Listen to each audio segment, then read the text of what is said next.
কে উদ্ধার করতে কিন্তু হেলিকপ্টারও এসেছে। দর্শক ভিডিওটা শেয়ার করবেন। এই মুহূর্তে 2000-এর মতো সংযুক্ত আছেন। সবাই যদি শেয়ার করেন 1 ঘন্টাও কিন্তু সময় লাগবে না সারা বাংলাদেশে ছড়িয়ে যেতে। আর ভিডিওর উপর টাচ করলে একটি ফলো বাটন পাবেন, বেশি উঠবে, ফলো দিয়ে রাখবেন। জনমুক্তি আন্দোলন, এই রিক্সা ভাই একটু এদিকে আসেন।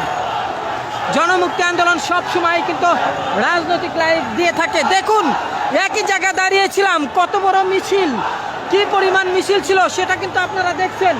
একই জায়গায় দাঁড়িয়ে থাকার কারণ, আমি যদি এদের সাথে যাই একটুও নেটওয়ার্ক পাবো না, নেটওয়ার্ক থেকে সংযোগ আমার বিচ্ছিন্ন হয়ে যাবে। কিন্তু সংযোগ বিচ্ছিন্ন হলে এই পুরো লাইভটা আপনারা দেখতে পারবেন না।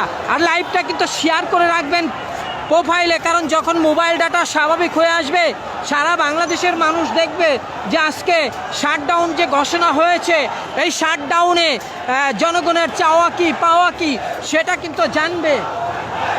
এবং শাটডাউনকে কেন্দ্র করে সারা বাংলাদেশে কি হতে যাচ্ছে, কমপ্লিট শাটডাউন ঘোষণা করেছে। কিন্তু সেই কমপ্লিট শাটডাউন ঘোষণা এবং কোটা সংস্কারের আন্দোলনকে সমর্থন জানিয়ে পীর সাহেব চরমোনাই অনুসারীরা তারা কিন্তু ছাত্রদের পাশে আসি দাবি করে মাঠে নেমেছে এইমাত্র। এখন ঘড়ির কাঁটা মিলিয়ে নিন 4টা 17 মিনিট বাজে। আজকে